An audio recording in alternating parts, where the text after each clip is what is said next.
Hello, my name's Clyde Morris and I'd like to talk to you about a typical GCSE physics problem involving electricity and heat energy. Okay, so what we have is a coffee machine. This is shown in figure 15 below, and it uses an electrical element to heat water.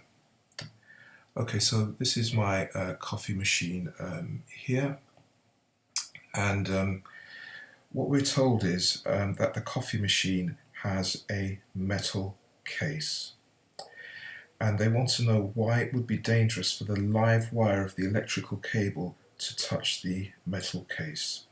Okay, so I've got a little diagram here illustrating what the problem is.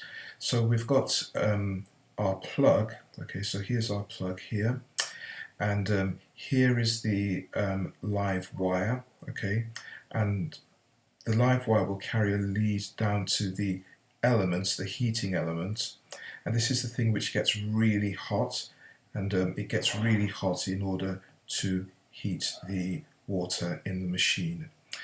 And this current, which is coming from our electrical cable, which, as I said, goes to the heating element, this current is really, really large, and it has to be in order to heat the elements. Okay, so it's very, very large, this current which we have going to the heating element. And of course, if that heating element carrying the large current was to somehow become attached to the side of the coffee machine, which we're told is made of metal, then essentially what we have is a shock hazard. Okay, because of course if somebody was to touch the side of the machine, then with it being made of metal, and if the live wire was to touch the side of the machine, then that large current could go through us and present a shock hazard. Okay, so that's the first part of the question. Okay, let's have a look at the next part of the question. We're told that the power output of the machine is 2.5 kilowatts.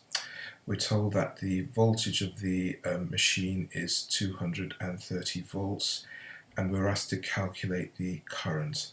So the formula which relates all of those quantities is this one here.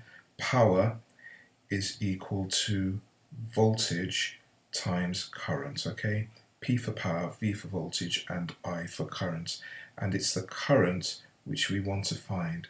So what we need to do is we need to rearrange this formula. Okay, we need to rearrange it to make current the subject. So I've started that off, and if we rearrange it, we find that the current I is given by the power divided by the voltage, and all we need to do is to substitute the power and substitute the voltage, and that will give us the current. Okay, so the power is 2.53 kilowatts. That's what the power is. But I'm going to change it into watts because I want my current to be in amps. So all I need to do is to multiply that by 10 to the 3. 10 to the 3 is 1,000, which is the K part in what we're given for the power. The voltage, we're told, is 230 volts. Okay. All right. So all we need to do now is just to do that division, and when we do that, we find that the current, which is what we're trying to find, we find that the current is 11 amps. Okay, so that's the current which is being produced by the coffee machine. And as we said earlier, if we just go back up here, we said that that current is very, very large, and 11 amps is a very large current, and of course that's why we don't want the live wire to be in any way attached to the outside of the machine, which is made of metal. Right, that 11 amps which we just calculated could electrocute us. All right, so that's 11 amps for the current. Okay. All right, just going on to the next part of the question now. So we're told that the coffee machine needs to heat the water from 20 degrees C, okay, 20 degrees C. This is a room temperature, and we've got to get our coffee nice and hot. We've got to get it to 90 degrees C. So this is a change in temperature of 70 degrees C, and we're going to need that change in temperature for the next part. So the change in temperature, delta T, is equal to 70 degrees C. This symbol here is a Greek symbol, and it's pronounced delta, okay, delta, and all delta means is change, okay. All right, so this symbol here, delta symbol, the triangle, just means change. So our change in temperature is 70 degrees C. We'll need that further on. Okay, we've got the power of the coffee machine. Okay, we had that earlier on, so 2.53 kilowatts. And we've also been given something called the specific heat capacity. And this is the energy. Okay, so this is the energy to change 1 kilogram of water. Okay, the energy to change 1 kilogram of water by 1 degree C. And the amount of energy that we need to do that is 4,200 joules. Okay, the energy to change unit mass of water in this instance by 1 degree C. So that's how much energy we would be required to do that. And what we're asked to do is we're asked to calculate how much mass of water that the coffee machine can heat in 14 seconds. Okay, so that's what we're being asked to find out, the mass of water which would be heated in 14 seconds. Okay. All right. What we're heading towards is we're heading towards doing an equivalence between the electrical energy produced by the coffee machine and the energy used up by the water. That's what we're heading towards. So the first thing we need to think about is the electrical energy which the coffee machine is going to supply. Generally speaking, power is the rate at which we use energy. So power is energy divided by time, okay, generally speaking. And we can use this idea for the electrical energy. And the electrical energy, once we rearrange this equation here, once we rearrange it to make the energy the subject, we end up with the electrical energy is equal to power times time. Okay, just rearranging that that equation here. So the electrical energy is equal to the power, okay, the power multiplied by the time, and that's what we have here. Rearranging it further, electrical energy using symbols, electrical energy is equal to power times time, and this is what we have in this box here. So I think what I'm going to do is I'm going to call this equation 1, because as I say, I'm going to do an equivalence of energy later on. Okay, so I've got my electrical energy. What I need to think about now is the heat energy for the water. And to do that, I can use another equation. This is for the water, okay? And the heat energy is given by mass multiplied by the specific heat capacity. This is what I was describing earlier on, the energy of 1 kilogram of the energy required to raise 1 kilogram of water by 1 degree C, and we had that as 200 joules. So that's the specific heat capacity, so we know that. And we also know what the change in temperature is. This is the delta T, which I was describing earlier on, which is 70 degrees. And again, we can put this in a nice handy formula. Heat energy is equal to mass times specific heat capacity times the change in temperature. I'm going to call this equation number 2.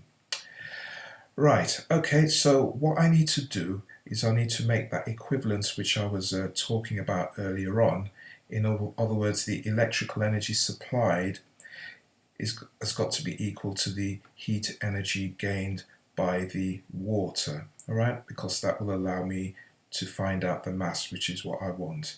So what I'm going to do is I'm going to do an equivalence between equation number 1, okay, and equation number 2. So I'm just going to write down what I've got for equation number 1, which is this here, okay.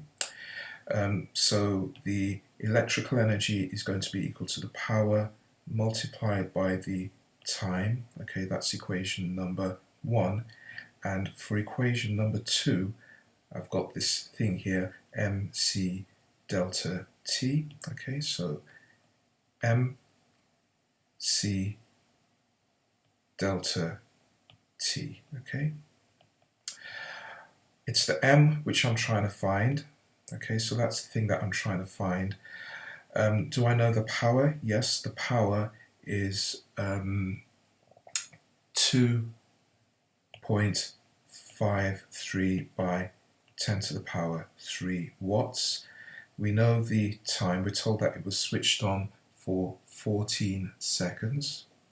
I think what I'll do is, okay, let me, rather than substituting straight in, I think what I'll do is I'll rearrange this equation for the thing that we're trying to do. Then I'll put the substitution in. So, yeah, probably better to do that. As a general rule, it is better to rearrange and then substitute. All right.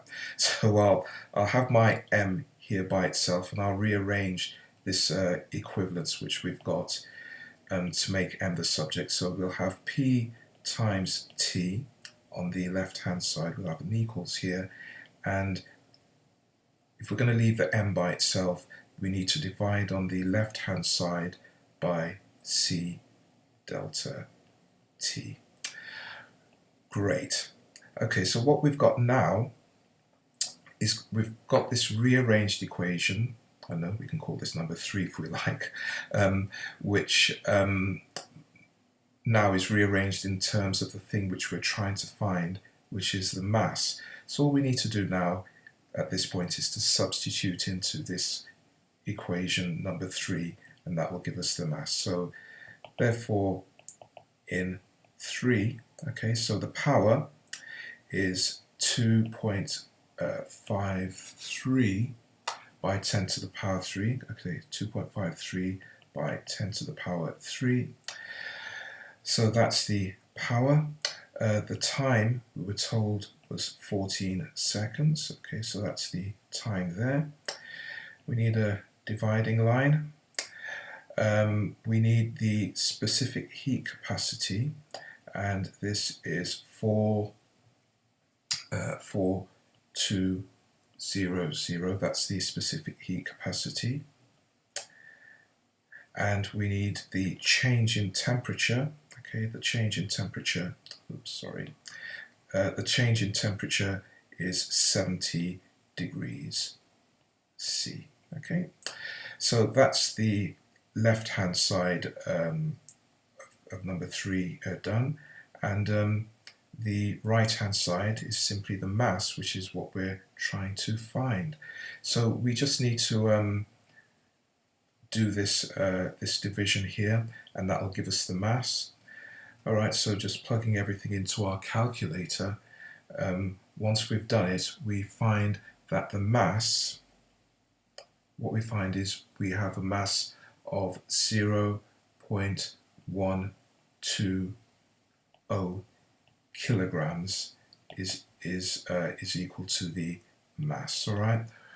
Or just writing it round the other way, or the mass is equal to 0.120 kilograms. Okay, so that's the answer to the question. We might like to write this as grams, okay?